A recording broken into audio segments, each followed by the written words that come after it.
Hello and welcome to Clearview News Desk. We are reaching you live from Nigeria's capital city, Abuja. I am Gloria Atta. Welcome.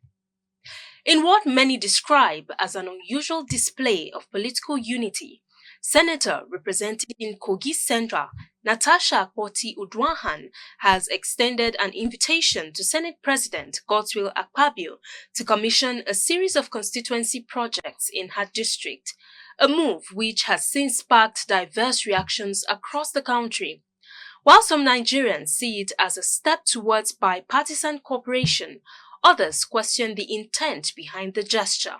Our correspondent spoke to Nigerians on the streets and now brings us details. Tensions between the senator representing Kogi Central under the People's Democratic Party, PDP, Natasha Akpoti-Uduaghan, and Senate President Godswill Akpabio appear to have eased as Akpoti-Uduaghan extended an invitation to Akpabio to attend a project's commissioning in her senatorial district. The invitation, which also includes other senators, was conveyed in a letter personally signed by Akpoti-Uduaghan and read during plenary by Akpabio. The letter is addressed to Godswill Akpabio, President of the Senate.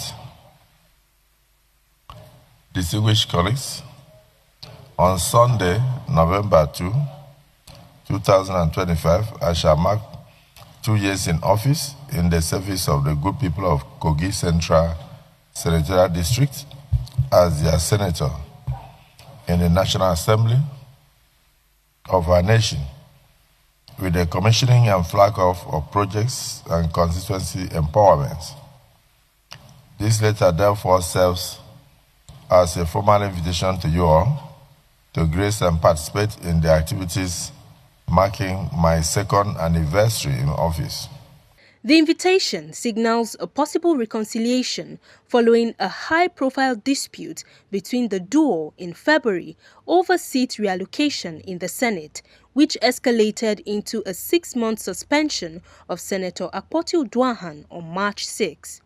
Since resuming her duties on September 24, Akpoti-Uduaghan has been gradually engaging with Akpabio during plenary sessions, including contributing to proceedings such as additional prayers on the Criminal Code Act Amendment Bill 2025. Her recent invitation to the Senate President has, however, generated mixed reactions among sections of the public. While many Nigerians see the invitation as a positive step towards bridging political divides, others believe it could be a calculated attempt to win favor with the Senate leadership. I commend her for that kind of act. It actually shows maturity, because I believe that for a very long time, most of the kind of politicking that we practice in Nigeria, we put Nigeria on the side and then put personal interest. So if she is able to put aside all the issues that she have with the Senate President and invite him for whatever it is that is actually official, I feel like it's actually a step in the right direction. That's the Senate, right? And regardless of conflicts, there is leadership in the Senate. So it shows a sign of maturity. She's been very open to invite him to his state, to her state, sorry to say, for the commissioning of the project. But not minding their fracas initially. No matter what, there are room for negotiation and settlement. But the thing is, I only hope she knows that loyalty is the key. Do you get? Because sometimes if you're in a sector and you have a leader, I just feel you should come to a compromise, not something that should escalate. And this is government; you cannot just take that money away that way. So that's just it, though. From history, they were very good, even in the Senate. But along the line that it came, and normally as human beings, such thing could happen. But my NS prayer is that let there be a genuine reconciliation between them, because Senate should be a team work, because it's like a tree cannot make a forest. So let them join us together. I'm happy that she has invited the Senate President to commission her project, and I also wish that the Senate President will forgive her. Apart from being colleagues in the Senate, she's a woman, And women, we should always look at women as children.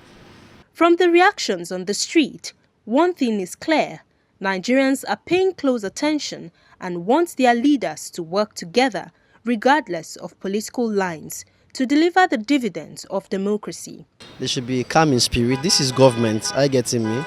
Both persons are serving their constituency, not minding if it's the Senate president or she Nasa per se, right? They should be at peace and seek for peace part time. Dialogue settles things. Yes, it is their supporters that are benefiting not, very little are the one killing themselves. They should see wherever and whatever their mentors are doing so that they follow suit. Because all we need is peace and harmony so that the principals will not be dining and whining and the supporters will be killing themselves. I also feel like it also drives the lesson for young people who we kill ourselves over some of these kind of issues. We feel like, okay, we belong to this person's camp, we belong to that person's camp.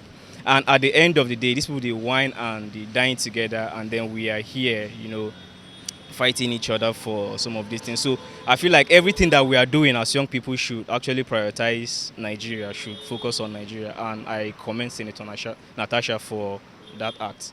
As reactions continue to trail the turn of events, Nigerians say they hope the gesture will not be a one-time display of goodwill, but the beginning of genuine collaboration among leaders for the sake of national development. Now, the United Church of Christ in Nigeria, also known as HECAN, has raised the alarm over the killing of one of its pastors, Reverend Yahaya Kambaisia, and the abduction of over 20 persons during a fresh attack on the Ferinduse community in Kauru local government area of Kaduna State. The tragic incident occurred in the early hours of Tuesday, October 28, 2025, when heavily armed bandits invaded the quiet community, shooting sporadically and causing panic among residents.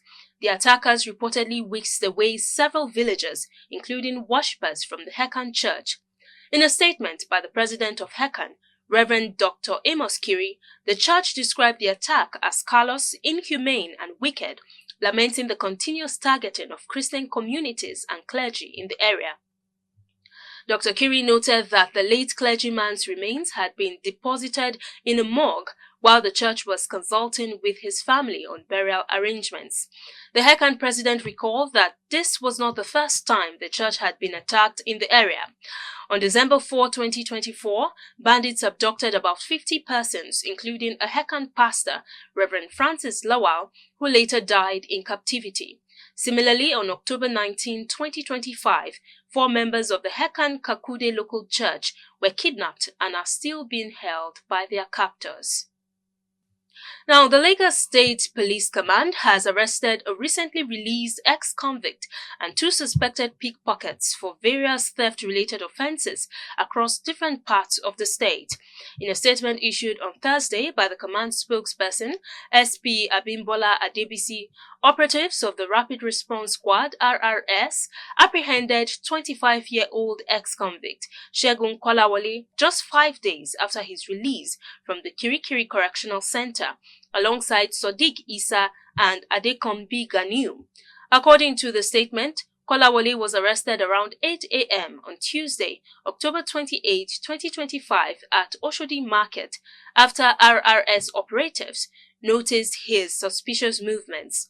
Upon search, he was found in possession of 80,000 naira and an Infinix Note 40 Pro smartphone, both traced to a burglary incident at Okwebi, where he allegedly stole 200,000 naira and the phone from a sleeping trader. Investigations also revealed that the ex-convict had already used part of the stolen money to purchase new clothes and shoes, which were also recovered from him. The rector of Kogi State Polytechnic, Lokoja, Professor Salisu Ogbo Usman, has uncovered a major fake result syndicate operating within the institution, leading to the suspension of 5 staff members, including a deputy registrar. Professor Ogbo made the revelation at a news conference in Lokoja on Wednesday evening, describing the discovery as a serious threat to the integrity and reputation of the Polytechnic.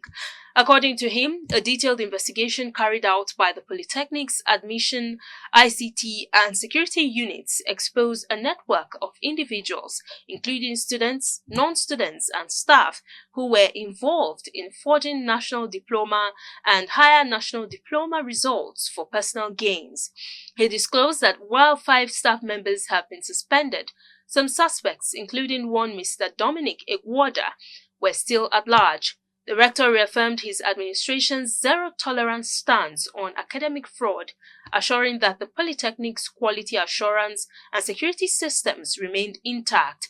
He emphasized that the school management was committed to upholding the institution's credibility and restoring public confidence in the processes.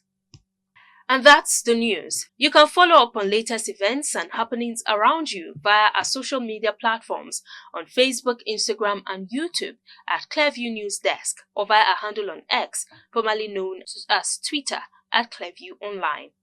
Many thanks for watching. I am Gloria Atta, and have a wonderful weekend.